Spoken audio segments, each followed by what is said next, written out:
Again, Bruno Fernandes. The team had to deal with it every time. Every time we were criticized, we had bad performances, we were unhappy with ourselves as well, and every time we had to get up, and that is what we did. We stand one more often up, and then we fell down. And today was a very good performance, but we had now players on board. We had some luxury problems to make, and then this team can play football, and I'm sure. And I told it before, we are in the right direction, but we are by far not where we want to be. How confident were you coming into this game today? We all know what Manchester City are. How confident were you that you could win? You made the point. Manchester City is the best team in the world. No doubt. They play incredible football. They didn't lose for 30 games. I admire them. Pep Guardiola, the way of play he brought in, the players, some incredible players, but we had a hope, we had an idea we could win this game because of all the setbacks, and also in the previous games against them we had the idea, we had a foothold, we had a chance to win the game, and even we could be competitive. And then of course you need a little bit luck that they probably not had their best day, and then the belief gets stronger, and so we won the game. I just wonder what you said to the two teenagers who scored for you today. We saw a lovely little shot of you embracing them. It's the first time ever two teenagers have scored in an FA Cup final. Was there a little message to them there? We worked so hard. They worked so hard. And the staff did an incredible job. The academy, don't forget them.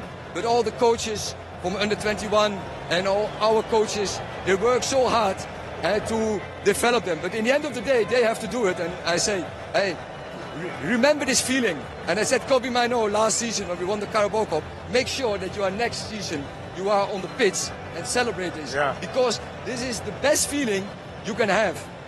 Winning a cup and FA Cup is really huge. That is absolutely the truth. Erik, how do you translate what we saw today, which was a very good performance, into a performance like that every week? Because you know where you finished in the league, I don't need to tell you that, everybody knows. How do you translate that into some consistency? When we want to be consistent, first we need players available. That is because in this tough league you can't compete when you don't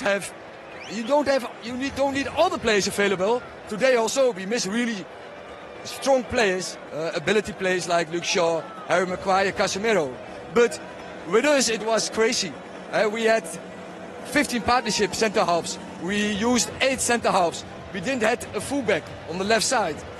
We over the course of a season we didn't always had a number 6. Our striker was 3 times injured, Rasmus Højlund, and we had only one. So if you want to be consistent, first of all you need the players to be available, and then you need competition, because the players that they have a need to perform. Now they can underperform and they needed to be in the team. You have to line them up because we don't have other players. But you must be proud as well, Erik. We've always questioned players about the quality at Man United, but characters and leadership. They showed character today, which I've questioned, and a lot of people have. But you must be proud of that side of it today. I know. Also, some progress very good in that matter, like Bruno Fernandes. I think he's a great captain. But of course, it helps absolutely when you have Rafa Varane is there.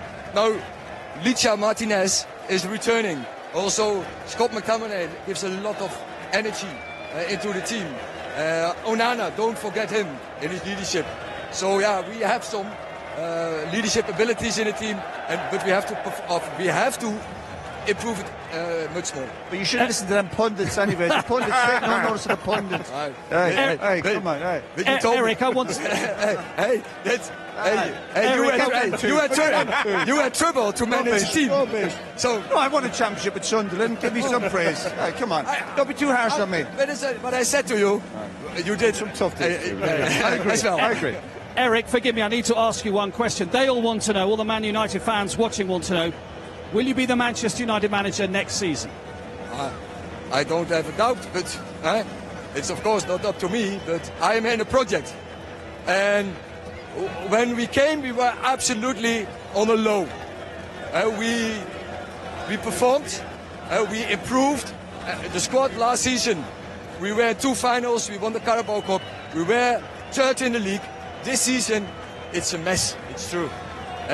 But the reasons are there. But in the end, we won a next trophy. And underneath, you see the team is developing. Underneath, you see players developing. You mentioned the young players, but also Bruno Fernandes performing brilliant. Diogo Dalot, for instance. Scott McTominay scored 10 goals. Andre Onana, after a difficult start, came. You see also a player like Højlund growing, improving. Yeah, there is a high potential, but it needs time. Absolutely. Go and celebrate with your team. Thank you very much indeed. Congratulations. I'll take that off you. Thank you very much indeed, Erik. Erik.